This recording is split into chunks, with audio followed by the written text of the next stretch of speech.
It is that time of the year. We go through our daily lives not really aware of some of the spirits that are around us. As we're a day away from Halloween, those spirits tend to pop up every now and again. Somebody knows a thing or two about that. Daniel from Ghost Walks. Good to see you, Daniel. Good to see you, Tim. Thanks for the outfit. Oh, you're very welcome. You look very dapper.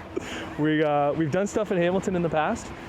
We're in Niagara, specifically St. Catharines. Oh. Out in front of this. What is this? The minute you said that you wanted to come out to Niagara, I'm like, this is the place we got to come. Seriously. Amazing connection to this building. So this is known as the Merit House, but everybody else will know it as the White House of Rock. So 97.7 Hits FM is out of here. And I have a connection with it maybe about 20 years ago. One of the most active investigations that I've ever had in my entire life was inside that building. What happened? So it's quite interesting. We didn't really know what to expect going into it, but almost right from the beginning, this thing was reaching out. Because the minute we showed up inside their doors, they had this angry look on their face. So they take us down into the basement and they show us the CD library. The night before, every single one of their CDs came off of one wall, hit the opposite wall, and were laying smashed on the floor. So not a good way to start the investigation. And then throughout the night, things just escalated. Whatever energy was in there took a liking to one of our psychics, Kate. And at the end of the night, when we were leaving, she froze in the parking lot just by the garage under the only light, and she said she couldn't move. She said, he's trying to possess me. So our other psychic runs over to help her. We know it's a he? As far as we know, because that's what Kate and Michelle, the two psychics, told us, that it was a male energy. And the funny thing is, when they asked him his name, he made a joke. He said, call me Booger, right? Okay. Don't know why. Might be a connection to that old TV show, WKRP in Cincinnati. There was something on that. I don't know, it was just kind of an inside joke. The spirit has a sense of humor. I think so. But it was a very active spirit, right? So it tries to possess her. Thankfully, Michelle's able to clear it. Kate's okay. But then the thing follows us home. And I started having things happening in my apartment, like stuff was moving around. On one occasion, it was almost like somebody took a handful of dirt and lightly sprinkled it throughout the living room and dining room, and that happened within seconds. So at this point, I'm like, we have to do something about it. I'm tired of not being able to go in my living room without feeling dread. And our psychic, Michelle, she was a veteran. She's like, go into the living room at night with the lights off, confront it, and send it away. Like, get angry at it, tell it to go. So I did just that. And as I'm saying, okay, leave, I'll never forget this feeling. It was almost like there was somebody standing right in front of my face. I'm the only one in the living room, but the air is blocked in front of my face. So then that was my motivation, right? I get angry at the thing, I'm like, get out. I used a few swear words as well. And it was as if the air in the room lifted. And then it supposedly went to Kate's house. She cleared it. Michelle's house, she easily cleared it. And then as far as we know, it just came back here. So it's still here. Booger. As far as we know. It's still in the Merrill House in St. Catharines. We'll continue our tour with Daniel from Ghost Walks on this Halloween on Morning Live.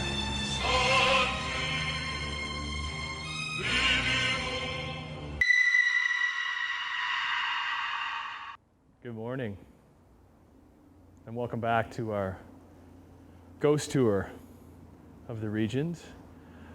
We find ourselves in something called the Screaming Tunnel, back with Daniel from Ghost Walks. This probably has plenty of stories to tell.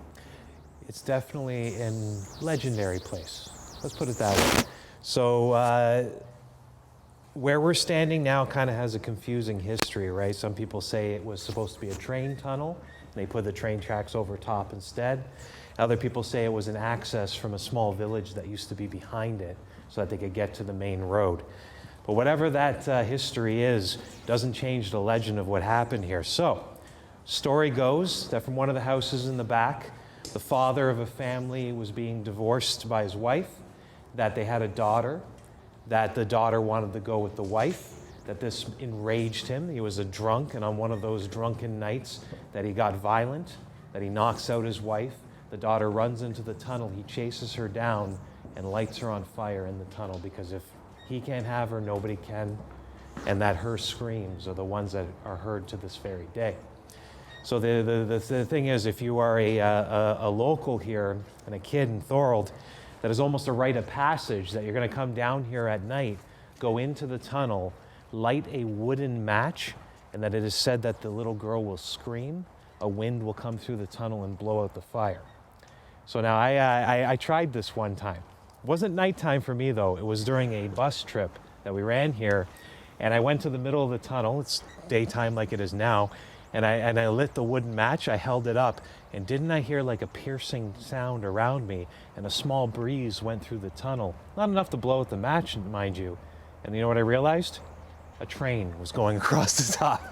I was like, oh, I was so excited for a moment there that something ghostly was actually going to happen. But just imagine, like we're here in the day, when it's dark. It's a different story. Like right now is pleasant compared to what this place feels and looks at night. And the stories that it tells. The Screaming Tunnel, just one of our stops. We'll take a break. We'll continue to make our way into one of the towns that might be the most haunted in the entire country, Niagara-on-the-Lake, with Daniel from Ghost Walks on Morning Live.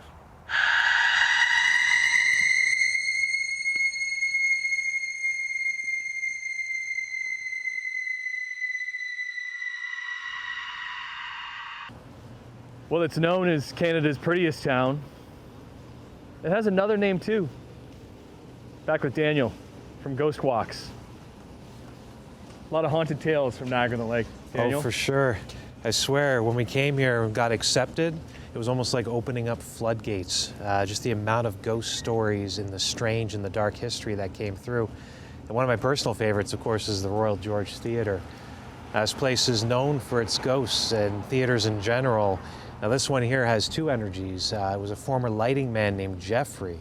Says he loved this place so much that even after he died, he remained.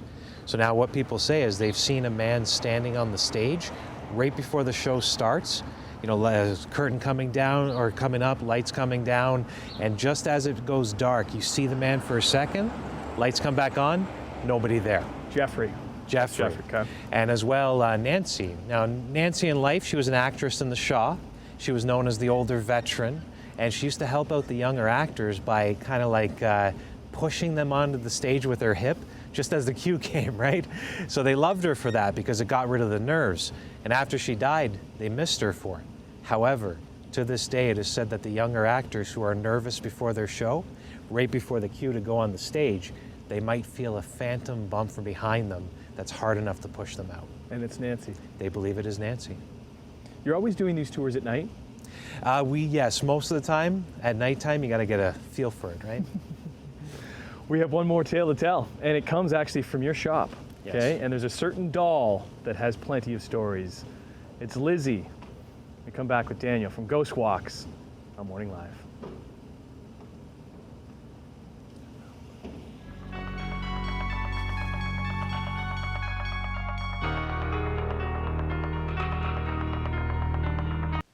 We've moved inside.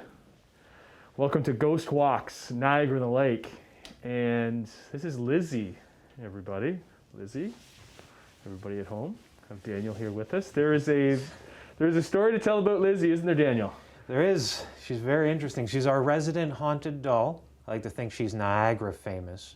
And one of our employees had the worst possible experience you can.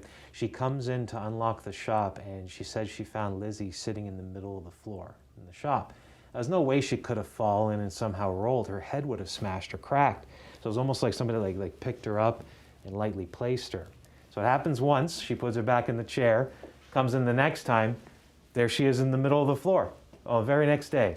So she puts her in the chair, and this time what she did is she stuck a rope around her neck to tie her to the chair so she couldn't move. Thinking?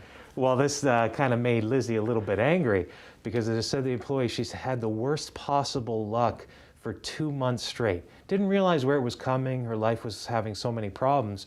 And then when she took the rope around Lizzie's neck, everything kind of went back to normal for her. Where did the doll come from? Where did Lizzie... Now, this is going back a few years ago. We actually had her donated to the shop from a family down in the United States who just wanted to get her out of their house. I could see why. But so many cool artifacts in here. Yes. Any other stories that you wanted to tell? Well, I always like to point out, people see these strange boots just sitting up in the case there, and I like to say this is my own personal connection to my hometown of Hamilton. if anybody knows the old Custom House in the North End. So those boots were found in the basement inside a room that was filled with dirt when the Custom House was abandoned back in the 1980s. So when they then open up the building again, they find these boots, but nobody wants to touch them. There's just a weird feeling about it, right? So then a legend starts up, bad things will happen if you touch the boots. So it happened to one of the employees of the Workers' Arts and Heritage Center. She was down there with a friend, and the friend's like, come on, just do it, do it, do it. And she actually reached out and touched the boot, and this chain link fence against the wall fell over on top of them. Not like a horror movie, it didn't pin them to the ground or anything. It just kind of fell over and hit them, and they went screaming from the building. Love hearing your tales. You enjoy it. Oh, do. Yes, 100%. Thanks for joining us and telling some stories here in Niagara-on-the-Lake and throughout the region. Ghost walks. You guys are open, right? Here Yes, in Niagara-on-the-Lake and around, so look Daniel up as it's a pretty good time. Happy Halloween, everybody.